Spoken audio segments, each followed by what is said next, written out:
Hello everyone, I am Priyanshi. Welcome to my YouTube channel. In this video, I will teach you about methods of inquiry in psychology. This is the part first video on this topic. इससे previous videos में हम जान चुके हैं कि what is the psychology. तो psychology is derived from two Greek word that is psyche and logos. Psyche हमने जाना था दैट साइके इज सोल और mind and logos is the study. तो साइके प्लस लोगोस मिलके बनता है psychology that is the study of soul और mind. वैसे psychology is basically the study of experiences, human behaviour and mental processes. तो अब आपके मन में क्यूरियोसिटी होगी कि कैसे जो है साइकोलॉजिस्ट स्टडी करते हैं इन फिनोमेनास को, कि वो कैसे स्टडी करते हैं हमारे एक्सपीरियंसेस के बारे में, कैसे स्टडी करते हैं हमारे बिहेवियर के बारे में, कैसे स्टडी करते हैं हमारे मेंटल प्रोसेसेस के बारे में।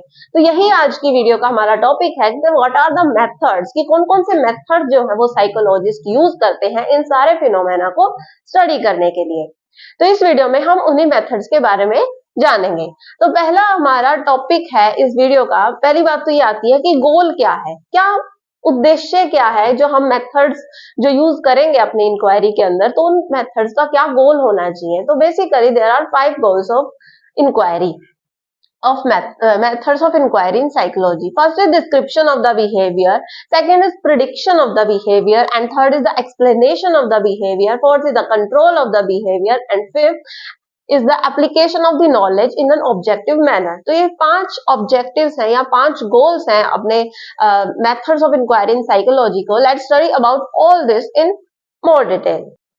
First goal is description of behaviour, कि हम जो है बिहेवियर को डिस्क्राइब करेंगे। साइकोलॉजिस्ट जो है वो बिहेवियर को डिस्क्राइब करेंगे कि एक पर्सन, जैसे सब ह्यूमन बिहेवियर सबके अलग अलग होते हैं, कोई कैसे बिहेव करता है, कोई कैसे बिहेव करता है, तो वो बिहेवियर को डिस्क्राइब करेंगे। और ये बिहेवियर को डिस्क्राइब कैसे करेंगे, हम बच्चे को ऑब्जर्व करके, एक पर्सन को ऑब्जर्व करके। फॉर एग्जाम्पल हम बच्चे को ऑब्जर्व कर रहे हैं कि बच्चा कितना टाइम दे रहा है अपनी स्टडी को, उसकी स्टडी हैबिट्स क्या है, कैसे पढ़ता है, कितना कंसंट्रेशन के साथ पढ़ता है, कितना फोकस होके पढ़ता है। तो ये सारी चीजें आती है डिस्क्रिप्शन ऑफ बिहेवियर के अंदर। पहली बात तो हमें यही होती है कि हम पर्सन के बिहेवियर को ऑब्जर्व करें, और ऑब्जर्व करने के बाद ही हम उस बिहेवियर को डिस्क्राइब कर पाएंगे। Then second goal is our prediction of the behaviour. जब हमने बच्चे को ऑब्जर्व किया है कि भाई बच्चा इस सिचुएशन में इस तरीके से बिहेव कर सकता है, तो हम उस बिहेवियर को दूसरी सिचुएशंस के साथ रिलेट करके देखते हैं, दूसरे बिहेवियर के साथ रिलेट करके देखते हैं, और फिर हम प्रिडिक्ट करते हैं बिहेवियर को। फॉर एग्जांपल जैसे हमने देखा कि बच्चे की स्टडी हैबिट्स कैसी थी, अगर वो ज्यादा फोकस्ड होकर पढ़ रहा था तो हम ये प्रिडिक्ट कर सकते हैं कि उसके अच्छे मार्क्स आएंगे इन दी एग्जाम्स, एंड वो अच्छा अपने आप को एक्सप्रेस कर पाएगा इन दी एग्जाम्स। और अगर वो कम फोकस के साथ और कम टाइम डिवोट कर रहा था अपनी स्टडीज को, तो उसके मार्क्स अच्छे नहीं आएंगे और वो इतना अच्छा नहीं कर पाएगा एकेडमिक्स के अंदर। तो इस तरीके का हम प्रिडिक्ट कर सकते हैं बाय केयरफुली ऑब्जर्विंग या carefully describing the behaviour. Then third is explanation of the behaviour. अब हम एक्सप्लेन करेंगे बिहेवियर को, व्हाट इज द कोज, कि एक पर्सन ऐसा बिहेव क्यों कर रहा है, एक पर्सन अपनी स्टडी को इतना टाइम कैसे डिवोट कर पा रहा है, what is the cause affect relationship के बारे में, इसके बारे में बात होती है कि एक बच्चा अपनी स्टडीज के अंदर क्यों टाइम नहीं दे पा रहा है, और एक बच्चा अपने उसी स्टडीज के लिए उतना उससे ज्यादा टाइम क्यों दे पा रहा है। तो वो कोज अफेक्ट हम स्टडी करेंगे। कोज इफेक्ट रिलेशनशिप की स्टडी एक्सप्लेनेशन में होती है कि एक पर्सन एक सिचुएशन के अंदर ऐसा बिहेव क्यों करता है, that is the explanation of the behaviour. Then fourth is the control of the behaviour. अब हमने तीनों चीज कर दी, हमने बच्चे को ऑब्जर्व कर लिया है, उसके बिहेवियर को डिस्क्राइब कर दिया है, देन हम प्रिडिक्ट भी कर सकते हैं, हम एक्सप्लेन भी कर चुके हैं कि ये बिहेवियर इस वजह से हो रहा है। तो हम जो है या साइकोलॉजिस्ट जो है उस बिहेवियर को कंट्रोल भी कर सकते हैं। अगर हमें पता चल गया कि बच्चा इतना स्टडी टाइम, उसकी ऐसी स्टडी हैबिट है, वो इतना टाइम अपनी स्टडी को डिनोट करता है, तो अब हमने जैसे कोज हमने समझा कि वो कम टाइम डिनोट कर रहा है क्योंकि भाई वो फोकस्ड नहीं है, उसका ध्यान कहीं और रहता है, वो स्ट्रेस में है, टेंशन है उसको कुछ, तो हम उसके बिहेवियर को कंट्रोल करेंगे, उसको बिहेवियर को कंट्रोल करने की कोशिश करेंगे कि भाई हम उसको कैसे कम कर सकते हैं, हम उसको ज्यादा भी कर सकते हैं, और हम उसको एनहेंस भी कर सकते हैं उस पर्टिकुलर बिहेवियर को। अगर वो अच्छे से पढ़ाई कर रहा है तो हम उसको और एनहेंस करेंगे, और अगर वो अच्छे से नहीं कर रहा है, अच्छे से फोकस नहीं हो पा रहा है, तो हम उसको इंक्रीज करने की कोशिश करेंगे कि उसका बिहेवियर ऐसा ना हो कि मतलब अनफोकस्ड अटेंशन को रिड्यूस करेंगे और फोकस्ड अटेंशन को इंप्रूव करेंगे, तो कंट्रोल करेंगे हम बिहेवियर को। एंड एट द लास्ट आता है एप्लीकेशन ऑफ द नॉलेज, कि जो भी हमने स्टडी करी है उसको हम अप्लाई करेंगे। हम बच्चे के बिहेवियर को कंट्रोल करने के लिए, जैसे बच्चा अपनी स्टडीज को टाइम नहीं दे पा रहा था क्योंकि उसको स्ट्रेस था, तो हम चाहेंगे कि वो योगा करे, मेडिटेशन करे, हम उसको कराएंगे, अपनी नॉलेज को अप्लाई करेंगे ताकि उसका बिहेवियर और अच्छा तरीके से हो सके। तो these are the goals of methods of inquiry in psychology.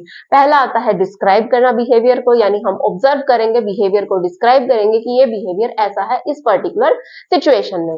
Then second is the prediction of the behaviour, फिर हम प्रिडिक्ट करेंगे, जब हमने ऑब्जर्व किया है बच्चे को कि अलग अलग सिचुएशंस में इसका ऐसा बिहेवियर होता है, तो हम प्रिडिक्ट भी कर सकते हैं कि ऐसा आगे हो सकता है। Then third is the explanation of the behaviour, इसके अंदर हम कोज अफेक्ट रिलेशनशिप बताते हैं, यानी कि किस कारण से बच्चा ऐसा बिहेव करता है। Then fourth is the control of the behaviour, फिर हम जब हमें उसका कोज अफेक्ट पता है कि इस वजह से उस बच्चे का बिहेवियर ऐसा होता है, तो हम उसको कंट्रोल करने की कोशिश करेंगे कि भाई जैसे बच्चा जो है, अगर हम थोड़ी देर बिल्कुल शांति से पढ़ाएंगे, शांत वातावरण होगा, तो उसका और ज्यादा अटेंशन होगा। तो हम ऐसे कंट्रोल कर सकते हैं बिहेवियर का कि कोई बच्चा ज्यादा अटेंटिव हो सकता है क्लास में, कोई अनअटेंटिव हो सकता है, तो वो क्यों होता है। तो टीचर्स इन सारी नॉलेजेस को यूज करे, सारी इंफॉर्मेशन का यूज करे, and that is the last step, that is application of the knowledge, ताकि हम सभी पर्सन, इवन सभी बच्चों की लाइफ जो है बेटर बना सके, वो ज्यादा अटेंटिव हो सके अपने क्लास के अंदर, वो सारे टीचर्स इन सारी चीजों को समझे साइकोलॉजिस्ट की हेल्प से, और अपनी स्टडी को, अपने क्लासरूम को मोर इंक्लूसिव बनाते हुए एक अच्छी एजुकेशन प्रोवाइड कर सके। तो these are the goals of methods of inquiry in psychology. Next हमारा टॉपिक आता है that what are the steps of research, जो हम इंक्वायरी करेंगे, जो हम रिसर्च करेंगे बच्चों के ऊपर, उसके स्टेप्स क्या क्या हैं। तो there are basic 4 steps of the research. First is the conceptualizing a problem, second is collecting data, and third is drawing conclusion, and fourth is revising research conclusion. Let's study in this detail. तो हमारा first step आता है conceptualising a problem. इसके अंदर क्या होता है, हम प्रॉब्लम को फाइंड करते हैं कि हमारी ये प्रॉब्लम है, हम इसके बारे में स्टडी करेंगे, अपना टॉपिक देखेंगे कि इस बारे में हम स्टडी करेंगे। तो इसके अंदर 5 चीजें या 5 प्रॉब्लम हमारी हो सकती हैं। पहली आती है अंडरस्टैंडिंग अवर ओन बिहेवियर, कि हम खुद के बिहेवियर को जानेंगे कि भाई मैं ऐसा बिहेव क्यों करता हूँ, जब मैं खुश होता हूँ तो कैसा बिहेव करता हूँ, जब मैं दुखी होता हूँ तो कैसा बिहेव करता हूँ, एक पर्टिकुलर सिचुएशन के अंदर हम कैसे बिहेव करते हैं। अंडरस्टैंडिंग अवर ओन बिहेवियर, वो एक प्रॉब्लम हो सकती है। देन सेकंड हो सकती है अंडरस्टैंडिंग अदर इंडिविजुअल्स बिहेवियर, दूसरों के बिहेवियर के साथ रिलेट करना, जैसे कि 2 पर्सन, उनको मतलब कि हम कंपेयर कर सकते हैं कि वो पर्सन ज्यादा इंटेलिजेंट है या ये पर्सन ज्यादा इंटेलिजेंट है। जैसे पर्सन ए ज्यादा क्रिएटिव है या पर्सन बी ज्यादा क्रिएटिव है, तो इसके अंदर कंपैरिजन की बातें होंगी। देन थर्ड आता है हमारा ग्रुप इन्फ्लुएंस ऑन बिहेवियर, कि ग्रुप का क्या इन्फ्लुएंस होता है बिहेवियर ऑफ एन इंडिविजुअल। जैसे कि एक ग्रुप, जैसे दोस्त होते हैं आपस में, फ्रेंड्स होते हैं, तो वो एक दूसरे को कैसे इन्फ्लुएंस करते हैं, उस बिहेवियर जो ग्रुप है वो कैसे इन्फ्लुएंस करता है एक इंडिविजुअल के बिहेवियर को। देन फोर्थ इसमें आता है प्रॉब्लम हो सकती है ग्रुप का बिहेवियर, कि पूरे ग्रुप का बिहेवियर कैसा है। जैसे कि अगर हम कोई एडवेंचरस स्पोर्ट करने जा रहे हैं, तो हम ग्रुप के अंदर और ज्यादा एनर्जेटिक बिहेव करेंगे, या फिर जब हम साइकिलिंग करते हैं, तो अगर हम अकेले कर रहे हैं तो हम धीरे चलाते हैं, लेकिन जब हम ग्रुप के साथ चला रहे होते हैं तो हम फास्ट चला रहे होते हैं। तो ऐसा क्यों होता है, तो व्हाट इज द प्रॉब्लम। इसके अंदर हम अलग अलग प्रॉब्लम्स को फाइंड करेंगे। पहला स्टेप ही हमारा यह है conceptualising a problem. Then fifth इसमें आता है कि ऑर्गेनाइजेशनल लेवल, की ऑर्गेनाइजेशनल लेवल कैसा है, कि भाई हम इसके अंदर आ सकता है कि हम एम्प्लॉयज की कैसे उनको और ज्यादा मोटिवेट करें काम करने के लिए। देन एक ऑर्गेनाइजेशनल लेवल के ऊपर एक एनजीओ वगैरह या गवर्नमेंट का ऑर्गेनाइजेशन कैसे काम कर सकता है। तो अलग अलग प्रॉब्लम इसके अंदर हो सकती है। इसके अंदर 5 चीजें आती हैं, understanding our own behaviour, understanding in the other individuals behaviour on individual. Then third is group influence on behaviour, group का इन्फ्लुएंस क्या होता है बिहेवियर के ऊपर। And fourth is group behaviour, group का बिहेवियर कैसा होता है। And fifth is organisational level. तो ये सारी प्रॉब्लम्स हो सकती हैं। तो हम एग्जांपल लेते हैं कि होता कैसे है। कंसेप्चुअलाइजिंग एक प्रॉब्लम के अंदर हम एक प्रॉब्लम को डिफाइन करेंगे। फॉर एग्जांपल कि हमने बोला कि हम बेसिकली एक हाइपोथेसिस फॉर्म करते हैं, हम कुछ अपनी थ्योरी बनाने की कोशिश करते हैं। जैसे कि जो बच्चे टीवी के ऊपर वॉयलेंस वाली कार्टून्स या वॉयलेंस वाली चीजें ज्यादा देखते हैं, तो वो बच्चे जो हैं एग्रेसिव हैं। तो हमने ये हाइपोथेसिस फॉर्म करी। तो हमने पहला स्टेप किया, हमने प्रॉब्लम आइडेंटिफाई की कि भाई जो बच्चे टीवी के ऊपर वॉयलेंस वाली चीजें देखते हैं वो ज्यादा एग्रेसिव बिहेवियर के होते हैं। देन सेकंड हमारा स्टेप होगा कलेक्टिंग डाटा। अब हमने जो हाइपोथेसिस फॉर्म की है, हम उसके लिए डाटा कलेक्ट करेंगे अपनी उसको प्रूव करने के लिए कि भाई वो ठीक है, गलत है, कैसे है। तो इसके अंदर भी चार चीजें आती हैं। जब हम अपने डाटा को कलेक्ट करेंगे तो कैसे करेंगे। फर्स्ट आता है पार्टिसिपेंट्स इन द स्टडी। हमारी स्टडी के अंदर जैसे हमने एक ग्रुप लिया हुआ है बच्चों का कि कौन कौन एक बच्चे को हमने उन बच्चों को हम जिनकी स्टडी कर रहे हैं, तो पार्टिसिपेंट्स इन द स्टडी, हमारी स्टडी के अंदर पार्टिसिपेंट्स कैसे हैं, अलग एज ग्रुप्स के हैं, सभी एज ग्रुप्स के हैं, या सेम एज ग्रुप के बच्चे हमने लिए हैं, एक फैमिली से लिए हैं, या लड़के लिए हैं सिर्फ, या लड़कियां भी ली हैं। तो इस तरीके से हमने जो है, हम पहली बात आती है कि हमारे पार्टिसिपेंट्स कौन कौन से हैं स्टडी के अंदर। Then second is method of data collection, कि हम अपने डाटा को कलेक्ट कैसे करेंगे।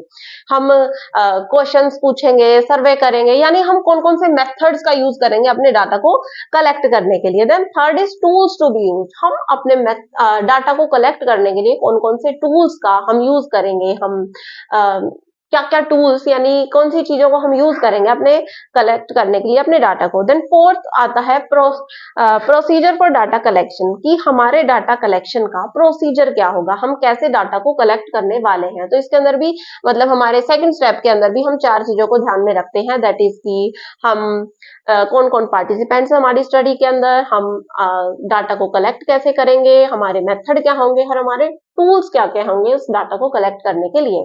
तो हमने जो है स्टडी की बच्चों के ऊपर, कि हमने बच्चों को दिखाया कि बच्चों को एग्रेसिव या वोलेंस वाली चीजें दिखाई, और फिर हमने उनके बारे में स्टडी की कि वो सच में एग्रेसिव बिहेवियर कर रहे हैं या नहीं कर रहे हैं। तो हमने अपने डाटा को कलेक्ट किया। फिर थर्ड स्टेप आता है हमारा ड्रॉइंग कंक्लूजन। जब हमने डाटा को कलेक्ट कर लिया है तो अब हम कंक्लूजन ड्रॉ करते हैं अपनी हाइपोथेसिस के साथ रिलेट करके। अब जो हमने पार्टिसिपेंट्स थे, हमने डाटा को कलेक्ट किया था, अब हम उससे कंक्लूजन ड्रॉ करते हैं कि ऐसा हुआ है या नहीं हुआ है। अगर हुआ है तो ठीक है, फिर हम लास्ट स्टेप करते हैं रिवाइजिंग करते हैं अपने रिसर्च कंक्लूजन को। अगर वो ठीक है, अगर ऐसा हुआ है तो हमारी हाइपोथेसिस जो है वो करेक्ट है। लेकिन अगर ऐसा नहीं हुआ है, हमारे डाटा के अंदर कुछ अलग आए हैं, हमारे डाटा से मतलब कि वो हाइपोथेसिस से कॉन्ट्राडिक्टरी है, उसके अगेंस्ट है, तो हम फिर अगेन वही प्रोसेस को दोहराएंगे। यानी रिसर्च जो है वो एक कॉन्टिन्यूअस प्रोसेस है। तो there are the 4 steps in our research. First is conceptualizing a problem, second is collecting the data, and third is drawing conclusion, and fourth is revising research conclusion, कि हम revise करेंगे अपनी research conclusion को। And फिर again अगर हमारी यहाँ पे हाइपोथेसिस ठीक हो जाती है तो वो ठीक है, अगर वो डाटा से और इससे अगर मेल नहीं खाती है तो फिर हम दोबारा इन्हीं स्टेप्स को दोहराएंगे। तो these are the steps of research. Now methods of inquiry in psychology. अब कौन कौन से मेथड्स होते हैं, तो इन मेथड्स को हमने 2 टाइप्स में या 2 पार्ट्स में डिवाइड किया है। First is observational and second is expository. Observational के अंदर हम ऑब्जर्व करते हैं, ऑब्जर्वेशन होती है हमारी अलग अलग एनवायरनमेंट के अंदर भी हो सकती है, या अलग अलग हम उसको बच्चे को टास्क दे के हो सकती है, तो अलग अलग तरीके से हम करते हैं। तो ऑब्जर्वेशन के अंदर हमारे पास 4 मेथड्स आते हैं। तो ये जो मेथड्स मैंने यहाँ पे बोर्ड पर लिखे हुए हैं, ये मेन इंपॉर्टेंट मेथड्स हैं। और भी मेथड्स हो सकते हैं but these are the most important. तो ऑब्जर्वेशन के अंदर पहला आता है इंट्रोस्पेक्शन। इंट्रोस्पेक्शन दिया है टिचनर ने। देन सेकंड आता है एक्सट्रोस्पेक्शन। एक्सट्रोस्पेक्शन को दिया है जेबी वॉटसन ने। एंड थर्ड आता है ऑब्जर्वेशन के अंदर experimental method, that is given by Wilhelm Wundt. And fourth is a field study. तो these are the method that come under या fall under the observation category. Then second category is our expository method. And expository के method के अंदर हमारे पास 7 methods हैं। First है case study, second is clinical method, third is developmental, fourth is survey, fifth is correlational, sixth is psychological testing, and seventh is statistics. तो इन सभी methods के बारे में हम फुल डिटेल में पढ़ने वाले हैं, तो we will study about all this in our next video. तो ये हमारी बेसिकली एक, हम बोल सकते हैं कि इंट्रोडक्टरी वीडियो थी। मैं इन सब के बारे में आपको थोड़ा बहुत बता देती हूँ इस वीडियो में, ताकि आपको एक आइडिया हो जाए। तो इंट्रोस्पेक्शन के अंदर क्या होता है, जो कि एडवर्ड टिचर ने दिया है, उन्होंने कहा है कि जो रिसर्चर है, यानी जो रिसर्च करने वाला है और जिसके बारे में हम रिसर्च करेंगे, वो दोनों सेम पर्सन होते हैं। वो हम खुद रिफ्लेक्ट करते हैं अपने ऊपर कि हम कैसा बिहेव कर रहे हैं, हम कैसी सिचुएशन के अंदर कैसा बिहेव कर सकते हैं, मतलब अपने बिहेवियर को खुद ही स्टडी करना, that is introspection method. Second is extrospection method, Watson. इसके अंदर सब्जेक्ट और जो मतलब कि जिसकी स्टडी हम कर रहे हैं और रिसर्चर दोनों अलग अलग होते हैं। रिसर्चर उसको ऑब्जर्व करता है, उसके नेचुरल एनवायरमेंट में भी हो सकता है, या फिर हम कोई टास्क देकर उससे करवा सकते हैं। Then third is experimental, as its name suggest, हम इसके अंदर कोई एक्सपेरिमेंट करते हैं, फिर हाइपोथेसिस वगैरह फॉर्म करते हैं, और ये मेथड दिया गया है विलियम वुंड के द्वारा। Then fourth is field study, जैसे हम फील्ड स्टडी करते हैं, हम अलग अलग जगह जाके उनके बारे में स्टडी करते हैं, दैट इज फील्ड स्टडी। हम उनके बारे में डिटेल में पढ़ेंगे। एक्सपोजिटरी मेथड के अंदर पहला आता है केस स्टडी, कि जैसे पर्सन से कोई, हमने कोई टॉपिक उठाया कि भाई पर्सन की लाइफ का कोई एक हिस्सा हमने उठाया और फिर हम उसके बारे में स्टडी करते हैं, फिर सेकंड के बारे में, थर्ड के बारे में। केस स्टडी इससे रिलेटेड होती है। Second is clinical method. Clinical method जो मतलब कि ये मोस्टली जो है बीमारियों को ठीक करने में, हमारी भाई मेंटल प्रॉब्लम्स क्या क्या उनको ठीक करने में हेल्प करता है।